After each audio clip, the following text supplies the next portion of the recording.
E o tema de hoje é inteligência e piedade. Crer é também pensar.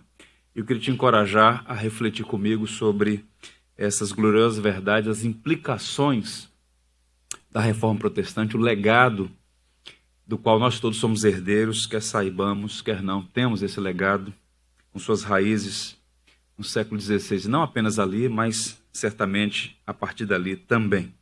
Inteligência e piedade. Eu queria começar lendo um texto escrito por um teólogo medieval, na verdade foi um monge francês muito capaz, tinha suas fraquezas, não concordamos com tudo que ele escreveu, certamente, mas ele foi um gigante do seu tempo, ele viveu no século XI, seu nome era Bernardo de Claraval. E nessa poesia, ele vai mostrar para nós a necessidade de promover o que a gente pode chamar de santa simbiose entre a teologia e a vida, entre a inteligência e a piedade, entre a ortodoxia e também a ortopraxia. E eu quero encorajar você a caminhar comigo nesta reflexão sobre inteligência e piedade, reconhecendo que crer é também pensar. A poesia diz assim, hino de Bernardo de Claraval. Jesus, o só pensar em ti enche o meu peito de doçura. Ó esperança do contrito, ó alegria dos humildes, aos que compreendem quanto és bom, quão bom tu és aos que te procuram. Mas que dizer dos que te encontram? Nem língua, nem pena pode mostrar. O amor de Cristo, o que ele é? Só os seus amados é que o sabem. Veja nessa poesia, nesse hino belíssimo, e eu botei em destaque aí os verbos que ele usa. Observem, pensar, compreender, saber. Ao mesmo tempo que ele sugere que a vida cristã, a prática cristã, envolve a cognição, a reflexão, o pensar. Observe o que ele está dizendo, pensar em Jesus, compreender o quão é bom, saber, experimentar. Ao mesmo tempo que ele fala tudo isso, ele vai falar sobre expressões como enche o meu peito de doçura. Em outras palavras, não é aridez teológica, não é aridez filosófica, é um refletir e um pensar que vai ter impacto na nossa devoção. Nós estamos diante aqui de um homem que deu uma enorme contribuição no seu tempo e para a posteridade, que ao mesmo tempo era profundo na compreensão da Escritura e da tradição cristã, mas era alguém afeiçoado por Cristo. Ele conseguia coadunar a inteligência, que é dom de Deus, ao mesmo tempo com as afeições do coração. E a igreja do nosso tempo, a igreja da qual nós somos parte, essa geração, ela precisa desesperadamente dessa conexão, dessa simbiose, de manter casado o que Deus uniu. Luz e fogo. O entendimento e, ao mesmo tempo, as afeições pelo Senhor. O que é que eu tenho observado, irmãos? Digo isso pedindo a Deus que nos dê graça de viver dias diferentes. Eu percebo que nós temos uma geração, pensando aqui no Brasil em particular, alguém já disse, né? É um oceano, muitas igrejas, de norte a sul do país, e ao mesmo tempo, essa vasta igreja, essa grande igreja, tem apenas um palmo de profundidade. Boa parte das pessoas que congregam nas igrejas tem dificuldade de apresentar, de expor, e muito mais, de defender as doutrinas basilares da fé. Houve um processo de empobrecimento que demandou tempos, né? Foram, na verdade, décadas disso, por variadas razões, mas a gente precisa parar e pensar que há uma conexão entre a inteligência e a fé. Crer é também pensar. E talvez por conta dessa falta de compreensão sobre o que é a fé cristã, o cristianismo, o evangelho, é que falta piedade no nosso meio. Amor, devoção, entusiasmo pelo reino de Deus, perspectiva de eternidade, o materialismo científico, naturalismo filosófico, o secularismo, criou raízes na geração de cristãos nesse tempo. Razão pela qual poucas pessoas se fascinam pela beleza do Filho de Deus, Poucas pessoas dizem, como esse gigante do século XI, Senhor, só de pensar em Ti o meu peito se enche de doçura. Isso é afeição. Isso é o Evangelho sendo encarnado e vivido. E a gente precisa parar e refletir sobre essas coisas. Não é o conhecimento pelo conhecimento, como os coríntios, que se ufanavam, razão pela qual Paulo disse, o conhecimento incha, mas o amor edifica. O que é que Paulo estava dizendo para aquele grupo de cristãos em Corinto? Vocês estão aí na soberba, menosprezando os que menos sabem, reconhecendo de fato que comer uma comida supostamente oferecida a ídolos não tem nenhuma implicação sobre a vida do fiel, porque os ídolos não passam de fabricações humanas, mas vocês não devem desprezar os demais. O verdadeiro conhecimento não se ufana, mas edifica, abençoa, é o que Paulo está dizendo. E hoje o nosso conhecimento de Deus é limitado, ele é parcial, mas nós conhecemos em parte, um dia conheceremos tal como somos conhecidos. Nós olhamos, como disse Paulo aos Coríntios, como um espelho, vemos ainda obscuramente, mas um dia conheceremos como também somos conhecidos. E, dito isso, nós precisamos, portanto, parar e refletir sobre essa conexão entre inteligência e piedade, a necessidade de darmos profundidade à nossa fé a partir das Escrituras, de nossa riquíssima tradição. Deixa eu ler para os irmãos um texto que me edificou muito alguns anos atrás. Existe um trânsito de mão dupla na teologia, uma via de mão dupla. A fé em busca de entendimento e fé que entende. Intelectus sem fides leva ao racionalismo. Fides sem intelectus cai para o emocionalismo. Vejam que esse é o espectro da Igreja Evangélica Brasileira. Você tem um movimento neopentecostal, sensitivo, que valoriza por demais as emoções e por vezes cai no emocionalismo, não é? Práticas estranhas à fé cristã. Então você tem, por exemplo, na liturgia, 2 horas de canções, boa parte delas altamente antropocêntricas, centradas em si mesmas, subjetivas, heréticas muitas vezes, e pouca reflexão bíblica, pouca apresentação do evangelho às pessoas. E por conta disso, tanta excentricidade, tanta coisa estranha que repele as pessoas. Por outro lado, você tem um grupo que parece supor que Deus é uma tese, que Deus é um objeto que a gente põe na mesa e pode dissecar.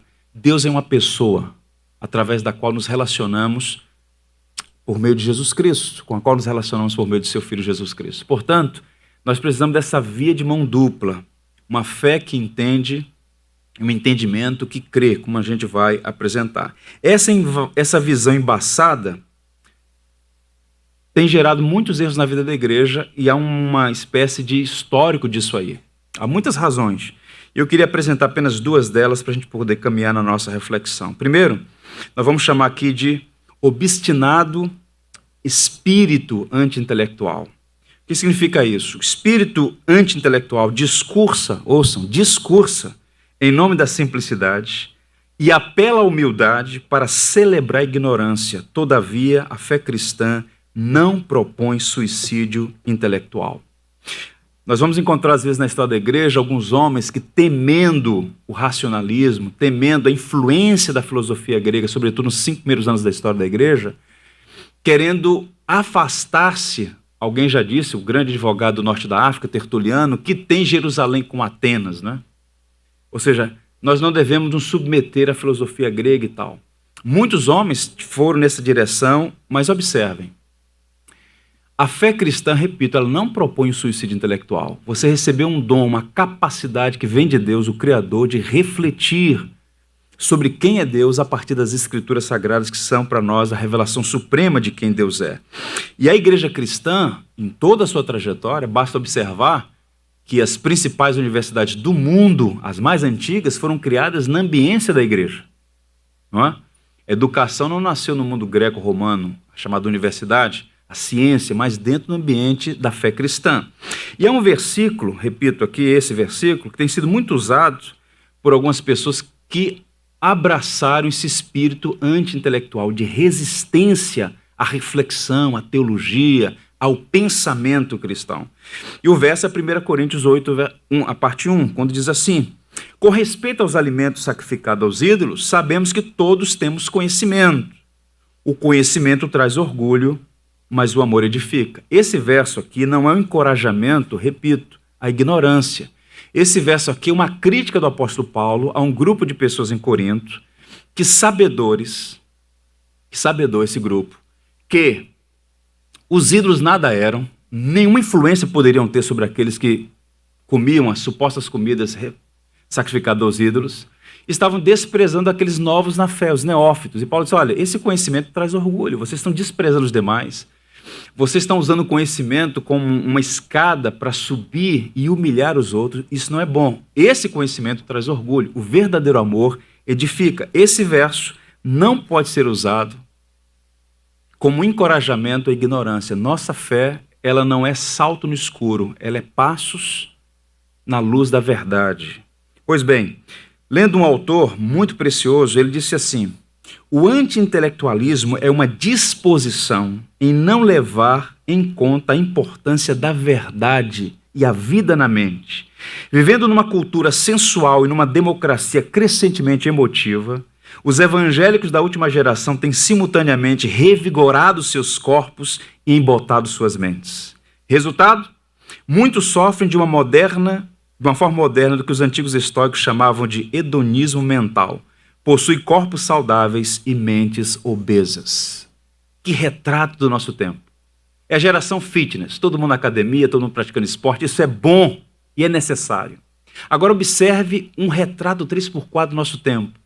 Enquanto buscam cuidar dos seus corpos, vão embotando a sua capacidade de reflexão. As pessoas não sabem mais ler.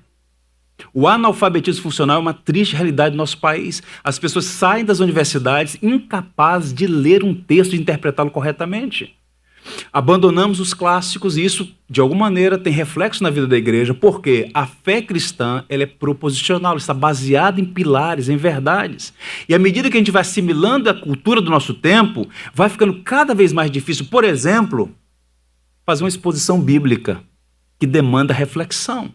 Razão pela qual muitos pastores vão apelando ao quê? A gracejos no púlpito, apelos emocionalistas, manipulação das emoções, porque as pessoas perderam a capacidade de reflexão.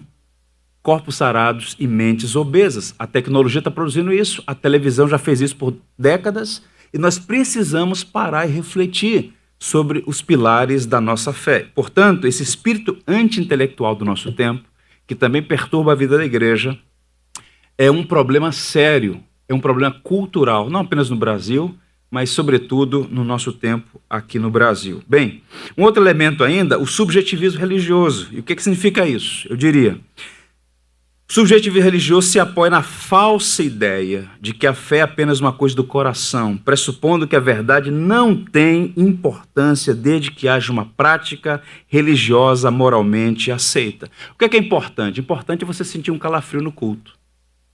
Importante é você receber uma palavra de vitória. Essa semana as portas vão se abrir para você. Razão pela qual as pessoas passam 5, 10, 15, 20, 300 anos na igreja. E elas têm alguma dificuldade, repito, de apresentar, quando questionadas, qual é a razão da sua fé. Acabamos de assistir um vídeo de um homem, que é uma das mentes prodigiosas do nosso tempo, né? Um dos 10 químicos mais citados no planeta, prêmio Nobel, um homem de mente arguta, que professa sua fé em Jesus Cristo, mas essa profissão de fé em Jesus Cristo não foi um salto no escuro. Obviamente que é o elemento da graça salvadora, abrindo os olhos do coração, mas esse homem, à medida que ele vai lendo as escrituras do Antigo e Novo Testamento, ele vai percebendo que ele não foi chamado para acreditar que um triângulo é redondo. A fé cristã ela é verdadeira, ela é digna de aceitação, ela não ofende a inteligência, muito pelo contrário. Pois bem, quando isso não é considerado, e observe que a reforma protestante ela nasce num tempo em que certamente havia, grandes doutores na igreja. Aquele homem com o qual Lutero debateu, um dos primeiros, o Caetano, o cardeal Caetano, era um dos homens mais cultos do seu tempo. Havia no clero homens instruídos que conheciam profundamente grego, hebraico, latim, toda a tradição escolástica, mas eles deixaram escorrer o evangelho entre os dedos. Mas a maioria das pessoas, as pessoas simples que frequentavam as igrejas, elas foram sendo alimentadas num processo longo por uma espécie de paganização da fé cristã. que envolvia esse espírito anti-intelectual. Boa parte das pessoas não sabiam ler e escrever, boa parte das pessoas não tinha acesso aos livros, não era como nós temos hoje, não é? E havia um subjetivismo religioso, que é uma espécie de terreno fértil para o paganismo, é o que está acontecendo no Brasil. Deixa eu ler para você qual era o cenário a partir do qual, ou no qual, eclode a reforma protestante. Olha só o que diz um historiador luterano aqui do sul do Brasil. Havia hóstias cheias de sangue miraculoso, vendiam-se bolinhas na terra na qual Adão fora feito, era possível comprar cera dos ouvidos e leite da Virgem Maria, estrume do burro de Belém, fios de cabelo e barba do Salvador. Só na Europa havia 13 exemplares do crânio de João Batista. Em cada igreja, aqui é o verdadeiro, aqui é o autêntico. Se você simplesmente olhar este crânio, quem sabe tocar, você vai ser abençoado. A ideia de que um objeto, vejam como a coisa continua, né? Um objeto energizado por um guru espiritual, recebido pela fé, e obviamente com algum valor monetário implicado aí, o indivíduo poderá receber uma graça. Isso é paganismo. Isso é paganismo, isso não é fé cristã. E quando a gente observa esse cenário na televisão, na internet, em cada esquina desse país, de homens em nome da fé fazendo esse mercado religioso a partir desse cenário, qual é o fruto disso? Isso é o resultado, perdão, de toda essa paganização da igreja que, entre outras coisas, não valoriza o intelecto e apenas supõe que a fé, esse subjetivismo, envolve o elemento subjetivo, o elemento do coração, a sua conexão com Deus, o elemento místico, digamos assim. Mas não é apenas isso. O professor John Stott diz assim: fé não é enterrar a cabeça na areia, nem torrar os miolos para acreditar naquilo que sabemos não ser a verdade, ou então assobiar no escuro para esquecer o medo. Pelo contrário, fé é uma confiança racional. Não se pode crer sem pensar. Portanto, um dos legados da Reforma Protestante, que nós estamos memorando nesses dias agora, 31, quarta-feira, 31 de outubro faz 501 anos, a data padrão comemorativa, um dos legados é justamente o magistério da palavra para a edificação de toda a igreja, não apenas do clero, mas de toda a igreja. Daí os batistas herdeiros desse movimento argumentam em seus documentos antigos o livre exame das Escrituras e o sacerdócio universal de todos os crentes. Você tem acesso a Deus por meio de Jesus Cristo. Você, a despeito de toda e qualquer limitação, pela iluminação do Espírito, pode compreender as verdades basilares da fé. E Deus, na sua graça, levanta pastores mestres para instruir a igreja. Tem um estudo pessoal, a iluminação do Espírito e pastores mestres que instruem a igreja. Tem sido esses os recursos que Deus tem usado para instruir o seu povo no decurso aí de séculos. Pois bem, deixa eu prosseguir aqui na nossa reflexão. Um autor chamado Yaroslav Pelikan, um extraordinário historiador da igreja, ele disse o seguinte: a doutrina não é a única atividade da igreja, nem a mais importante. Isso aqui é um escândalo que ele está dizendo. A igreja adora a Deus e serve a humanidade. Ela trabalha pela transformação deste mundo e espera a consumação de esperança no mundo por vir. O que ele está dizendo? Olha, os dogmáticos de plantão, os patrulheiros teológicos, a doutrina não é a coisa mais importante da igreja. Não faça da igreja uma espécie de lugar de aridez filosófica teológica. Não, não é. O principal propósito da igreja é adorar a Deus. Por toda a eternidade adoraremos o Pai, o Filho e o Espírito, Deus único e trino. Agora, essa igreja que foi chamada para adorar a Deus e que serve a humanidade, que está nesse mundo para ser luz do mundo e sal da terra, embora a doutrina não seja a coisa mais importante, veja o que ele prossegue no texto dele. A igreja é sempre mais que uma escola, ok? Nem mesmo a idade do iluminismo conseguiu restringi-la ou reduzi-la à missão de ensinar. Mas, todavia, porém, a igreja não pode ser menos que uma escola. Sua fé, esperança, amor se expressam em ensinamento e confissão. Ela não é apenas doutrina. Ela não é simplesmente um lugar onde você recebe conteúdo. Mas ela não pode ser menos do que isso. Toda igreja deve ser um pequeno seminário onde as pessoas vêm, são treinadas para sair em missão. E esse vai ser o assunto da próxima semana. Como a nossa vocação, como a nossa profissão, como o nosso trabalho tem relação com isso. Não é uma coisa estanque, fechada. Domingo venho aqui receber um tipo de mensagem motivacional, um tipo de mensagem que possa me encorajar nas lutas da vida, e sem nenhuma conexão com a nossa existência, sem nenhuma conexão com a vocação, com o trabalho. Não, pelo contrário.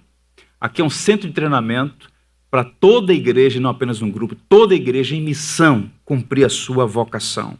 Um exemplo disso, veja a tradição belíssima dos protestantes nos Estados Unidos. Aqui está uma foto, pelo menos uma foto, do portão principal da antiga Universidade de Harvard, fundada em 8 de setembro de 1636. Essa universidade ela foi fundada pela Assembleia Estadual de Massachusetts, mas o principal proponente, o principal benemérito dela foi um pastor, John Harvard. Doou sua biblioteca pessoal, doou toda a sua herança, razão pela qual a universidade recebe o seu nome, tá? Então, esses homens entenderam o seguinte: não é possível ter uma nação forte sem que haja uma igreja forte. E para que haja uma igreja forte é necessário, portanto, que haja cristãos, sobretudo instrutores que tenham uma fé fundamentada na verdade, que tenham uma visão interdisciplinar de todos os campos do saber para abençoar a sua geração. Esse foi o mote. Tanto é que o lema da universidade, antes da secularização no século XVIII e XIX, o lema da universidade era Cristo é verdade. Tiraram o Cristo, deixaram só a verdade, é o lema hoje, mas a raiz, a história, ninguém pode negar. Nasceu na ambiência da fé cristã. E quem já visitou essa universidade, junto a esse portão principal, tem uma placa. E essa placa está lá escrito. Aparece uma fotozinha aí. A foto está embaçada, a máquina não era boa, mas tem a tradução. O que está escrito aí? Esse documento do século XVII sobre a fundação da mais antiga universidade. 150 prêmios Nobel nasceu daí. 8 presidentes norte-americanos nasceram dessa universidade. Tamanha potência que ela é, não apenas para os Estados Unidos da América, mas para o mundo como um todo. O documento diz o seguinte: depois que Deus nos conduziu sãos e salvos para a Nova Inglaterra e construímos nossas casas e asseguramos o necessário para os nossos meios de subsistência, edificamos locais convenientes para o culto de Deus, igreja, e estabelecemos nosso governo civil, Estado.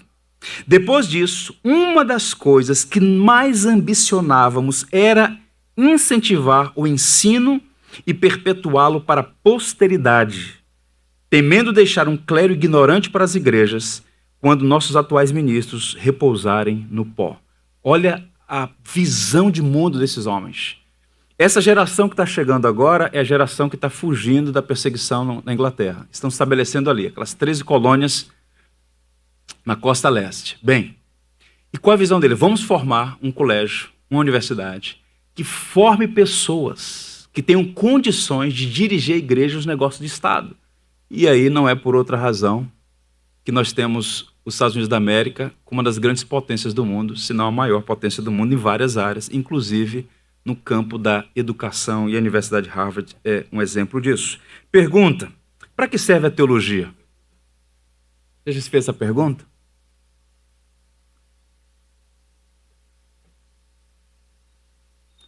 Muita gente tem dificuldade com a palavra teologia, repito, por conta daquelas coisas que eu ainda pouco apontei aqui. Subjetivismo, paganismo da fé, esse espírito anti-intelectual de resistência à reflexão, enfim. Há uma história muito curiosa envolvendo a conversão de Santo Agostinho quando ele estava em Milão. Ele era objeto das orações da mãe dele, Mônica, e Agostinho estava lá trabalhando para o Império como um orador da prefeitura de Milão, e ele sabia que o grande pregador da igreja naqueles dias era Ambrósio. Ele começou a ir na Catedral de Milão para ouvir Ambrósio falar. Ele estava de olho na arte de falar, na oratória, na capacidade de comunicação que Ambrósio tinha. E ele disse que começou a deixar de prestar atenção na forma para prestar atenção no conteúdo de Ambrósio. O evangelho estava sendo exposto. Ele marcou uma audiência com Ambrósio para conversar. E então Agostinho procurou o grande bispo Ambrósio e disse assim: olha, eu tenho dificuldade, sobretudo com o Antigo Testamento. À época ele era um maniqueu, Agostinho. Então eles estão conversando, eu não consigo entender, eu não consigo acreditar. Para mim essa fé cristã é um salto no escuro. Ele começou a fazer uma crítica ao que ele acreditava ser o lado obscuro do cristianismo. E Ambrósio disse uma coisa para ele: entenda uma coisa, a verdade é uma pessoa, não é você que a encontra, é ela que te alcança. A verdade é Cristo. Ele é o caminho, a verdade e a vida. E a verdade vai te alcançar. E quando a graça salvadora transformar o seu coração, o que você hoje olha com desprezo, você vai ver que na verdade é o poder de Deus. Seus olhos estão turvos, sua mente embaçada, você não consegue entender, porque os efeitos do pecado também alcançaram a mente humana. De modo que pessoas inteligentes são capazes de tropeçar nas coisas mais básicas, porque há um véu sobre a mente das pessoas. E Agostinho foi alcançado por essa graça, se tornou um dos homens mais influentes, não apenas da sua geração, mas por séculos. E ainda hoje, suas obras são publicadas e lidas em todo o mundo. Um dos argumentos muito usados, equivocadamente, sobre para que serve teologia, no sentido de que não serve para nada, é basicamente o seguinte. Primeiro, alguns dizem que a teologia é relevante, alguns dizem que a teologia é beligerante. Pastor, que utilidade prática tem para mim saber se Jesus Cristo é plenamente Deus e plenamente homem? O importante é que Ele é o Salvador, mora no meu coração. É relevante esse debate teológico, é relevante ter profundidade nas doutrinas da fé. Uns argumentam isso.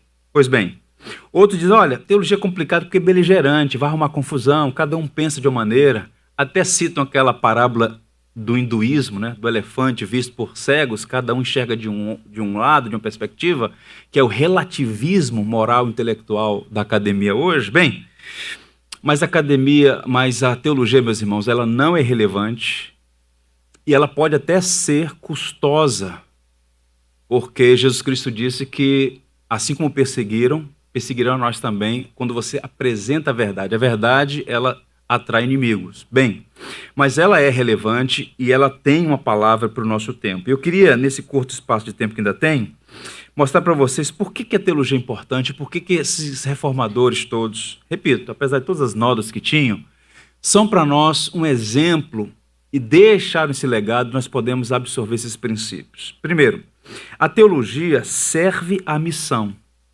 Nós temos uma missão.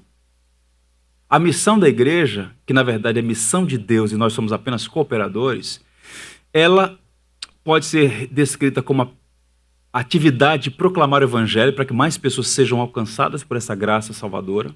Isso faz parte da missão. A missão da igreja também é catequizar os fiéis, instruir os que vão sendo salvos por este evangelho precioso de Jesus Cristo. A missão da igreja é chamar homens e mulheres à verdadeira adoração, ao único Deus vivo e verdadeiro. Todos os demais ídolos são fabricações humanas da mente caída. Mas a teologia serve à missão também no campo da criação. Deus chamou você para uma atividade.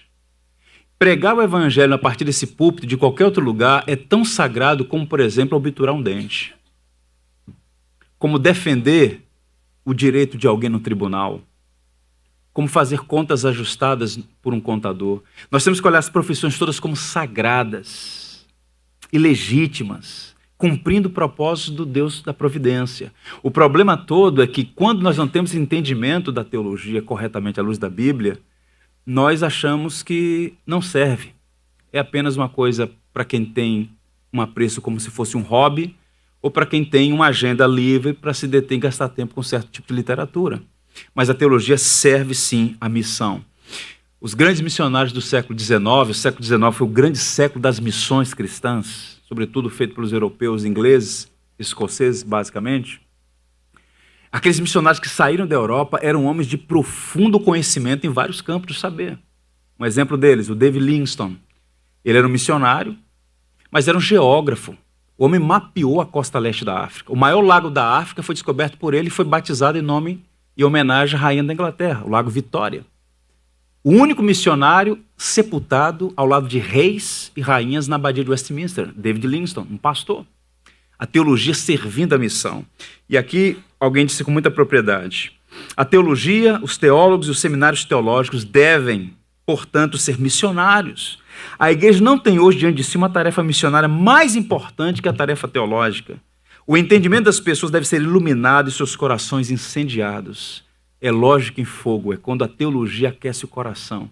Você vai compreendendo mais sobre Deus, mais sobre o seu plano redentivo, a história da redenção, que você não é fruto do acaso, não é o fruto da seleção suposta especial, seleção das espécies, mas você está dentro de algo que é muito maior do que você.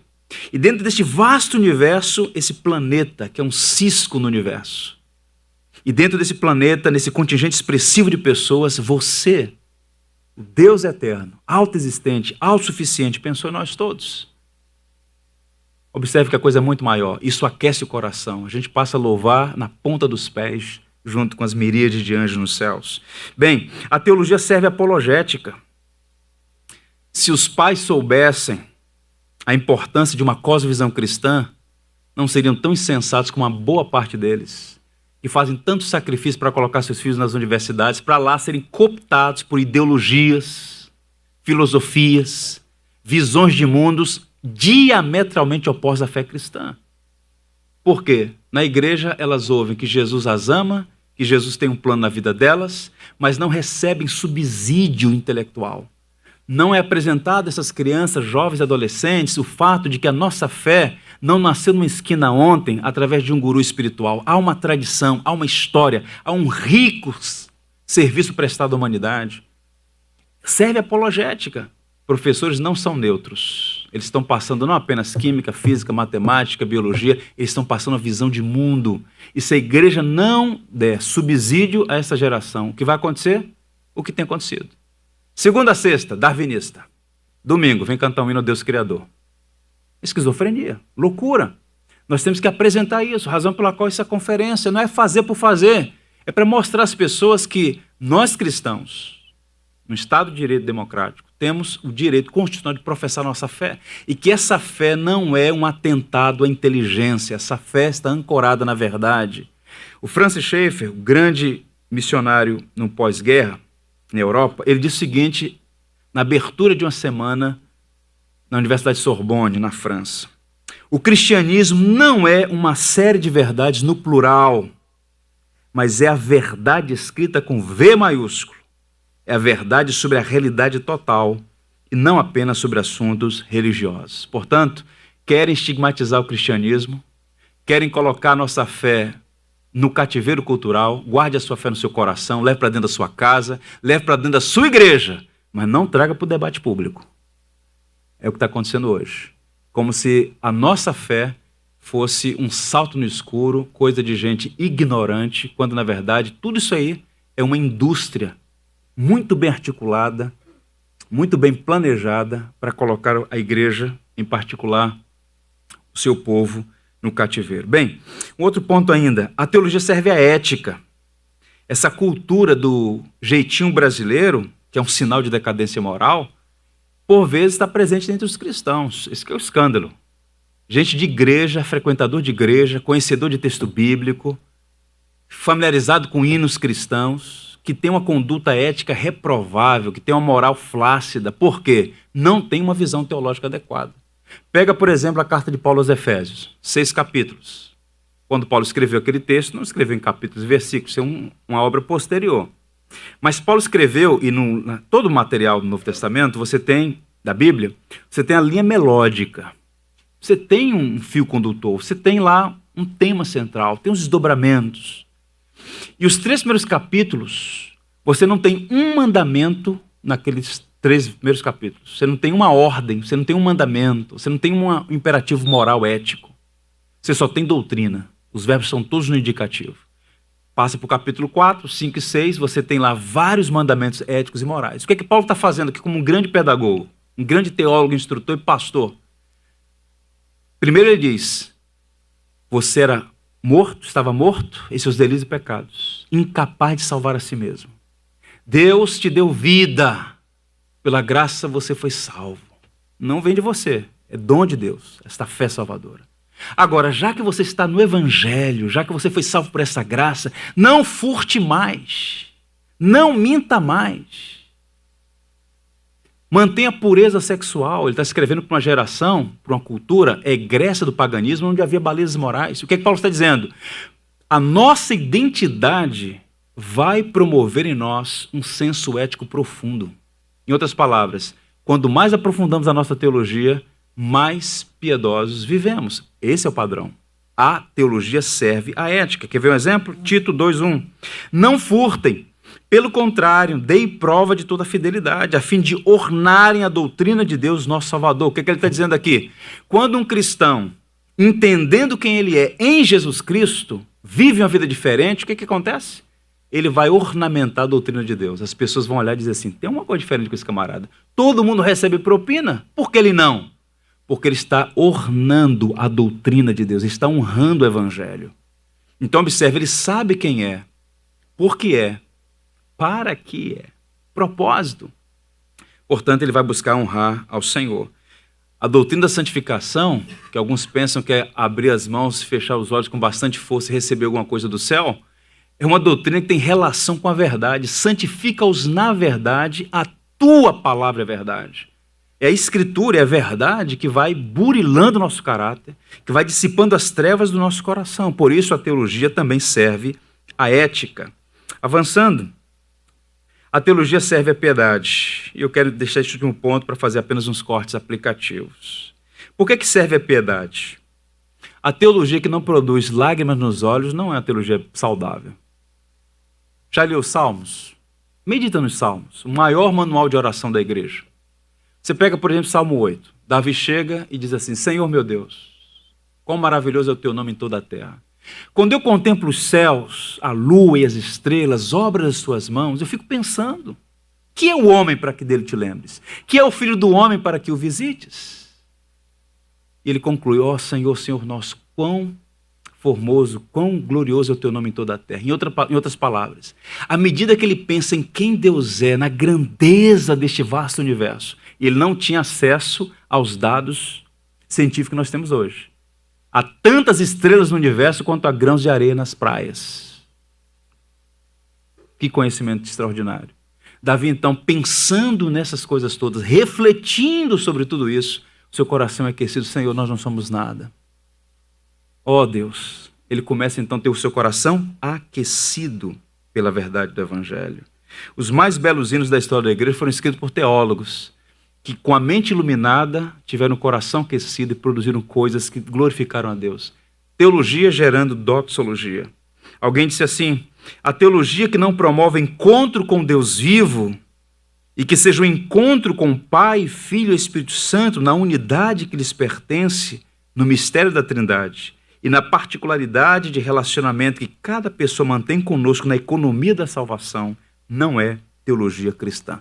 A teologia deve aquecer o coração, ela serve, portanto, à piedade. Ela serve para isso. E esses homens do século XVI, século XVII, século XVIII, toda aquela tradição que se levanta naquele período, busca fazer isso, conectar a fé com a inteligência, a piedade com a teologia. Eu queria que você guardasse, levasse para casa, nas tábuas do seu coração, as seguintes aplicações. Eu vou apenas ler. Primeiro, crer é também pensar. É pensar. Crer é também pensar. Olha o que Pedro disse. Antes crescer na graça e no conhecimento de nosso Senhor e Salvador Jesus Cristo. A Ele seja glória agora e no dia eterno. Amém. Graça e conhecimento. Está aqui, ó. As duas asas através das quais nós podemos alçar voos na vida cristã. Graça é o aspecto místico, subjetivo, pessoal, você e Deus, fecha a porta do teu quarto, ora ao teu Deus em secreto, e o teu Deus em secreto te abençoará. Crescer na graça, comunhão, vida, piedade com Deus. Agora, crescer no conhecimento também. Como é que a gente cresce no conhecimento? Lendo as Escrituras, valorizando a catequese da igreja, valorizando os meios através dos quais podemos crescer no entendimento, seminários, conferências. A alma farta pisa os favos de mel, mas para sedenta toda amarga é doce. Eu já vi pessoas rodando quilômetros, algumas a pé, bicicleta, como lá em Cuba, em Santiago, para ir para uma conferência, e nós temos tanto acesso a tanto material, a tanta coisa boa, e ao mesmo tempo fazemos parte da geração cujo conhecimento é mínimo, infelizmente. E mais, o intelecto é dom de Deus. Nós precisamos desenvolver uma fé que vê o intelecto como dom de Deus. Na última carta que Paulo escreveu, há várias coisas interessantes naquela carta. A segunda carta de Paulo a Timóteo. Uma coisa interessante, primeiro, é que Paulo pede, olha só, ele está na sala da morte, na antessala do martírio.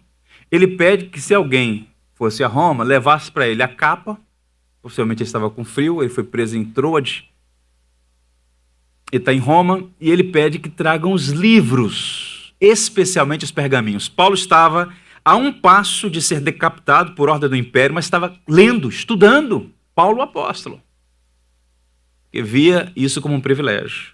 E outra coisa que ele diz a Timóteo, vou ler para vocês: pondera o que acabo de dizer, porque o Senhor te dará compreensão em todas essas coisas. Pondera o que acabo de dizer. Paulo diz para Timóteo: olha, suba ao monte, depois de 7 dias de oração e jejum, abra as suas mãos, vá com a roupa branca que ajuda, olhe para o céu, feche os olhos, que você vai ouvir um sussurrar no seu ouvido e vai entender o que eu escrevi para você. Não é isso que ele propõe.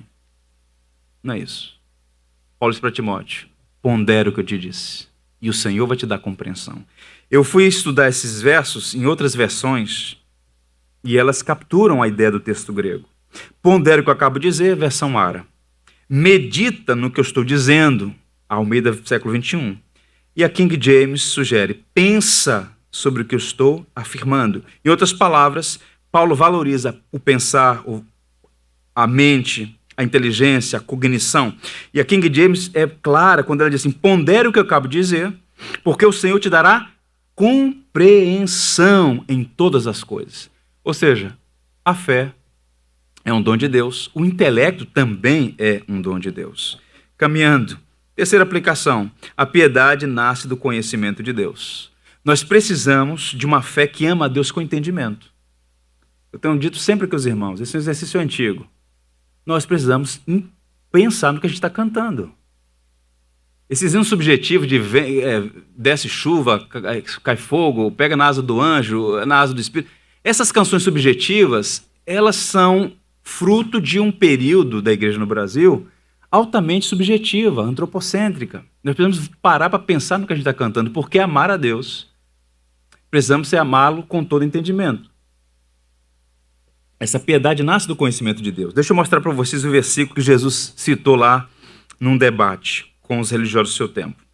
Respondeu a eles: amarás o Senhor teu Deus de todo o teu coração, de toda a tua alma, de todas as tuas forças, e de quê, gente? Entendimento, e ao teu próximo a ti mesmo. Vai em Deuteronômio e vê se você encontra lá de todo entendimento. Não está, não.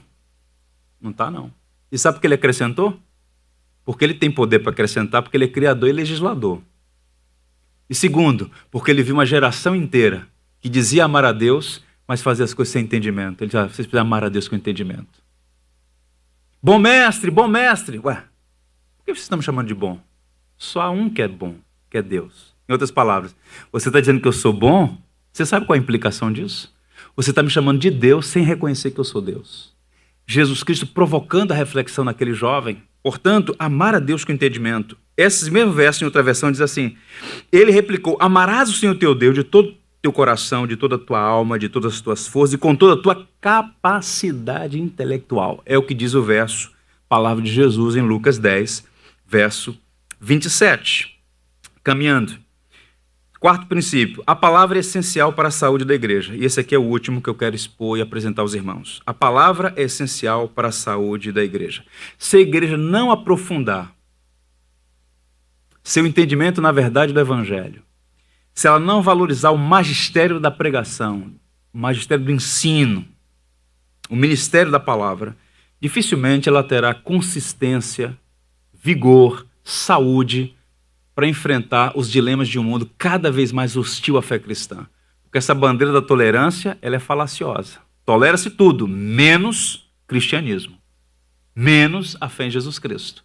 Mundo plural, relativista. Portanto, a gente precisa, para promover a saúde da igreja. Último verso. Toda a escritura divinamente inspirada é proveitosa para ensinar, para redarguir, para corrigir, para instruir em justiça. Com que propósito? Para que o homem de Deus seja perfeito e perfeitamente instruído para toda boa obra. Esta palavra, ela dá saúde à igreja. Sã doutrina, porque promove saúde. Por isso, eu reafirmo aos irmãos, crer é também pensar. Há uma conexão entre inteligência e piedade, entre a teologia e a vida. E nós, batistas, Nós, Igreja Batista do Jardim Botânico, devemos continuar valorizando isso, porque faz toda a diferença num mundo pós-moderno, num mundo tão complexo como o nosso, cada vez mais hostil à fé cristã. Eu quero encerrar lendo as palavras de Jesus, mas antes disso fazendo uma oração que foi feita há muito tempo atrás, mas que continua muito atual, a oração de Anselmo, quando ele diz assim: minha intenção, Senhor, não é penetrar em tua profundidade. Isso aqui é humildade. Não é penetrar em tua profundidade, porque de forma alguma posso compará-la à minha inteligência. Porém, desejo compreender a tua verdade, ainda que imperfeitamente, essa verdade em que meu coração crê e que ele ama. Porque não procuro compreender para crer, mas creio para vir compreender. Na verdade, creio, porque se não cresce, não viria a compreender. É a fé que nos habilita a enxergar a realidade. É a fé que nos habilita a enxergar o plano de Deus para as nossas vidas revelado nas Escrituras. E um dos meios que Deus faz para isso, usa para isso, é realmente a capacidade que o homem tem, criado por ele, de mergulhar na verdade e usar a razão, a reflexão, a inteligência para chegar ao conhecimento da verdade. Fiquemos em pé, vamos ler essa palavra de Jesus em Mateus 4, verso 4. Que texto maravilhoso. No deserto, nosso Senhor disse assim, todos juntos? Está escrito, nem só de pão viverá o homem, mas de toda palavra que procede da boca de Deus. Que o Senhor nos ajude, que o Senhor nos abençoe. Ainda em pé nós vamos cantar esse verso. Busca em primeiro lugar o reino de Deus e a sua justiça. E uma parte diz assim, nem só de pão viverá o homem, mas de toda palavra que procede da boca de Deus. Que assim seja, que o Senhor nos abençoe. Semana que vem vamos... Por tudo que tens feito, por tudo que vais fazer, por tuas promessas e tudo que és, eu quero te agradecer com todo o meu ser. Te agradeço, meu Senhor. Te agradeço, meu Senhor. Te agradeço por me libertar e salvar.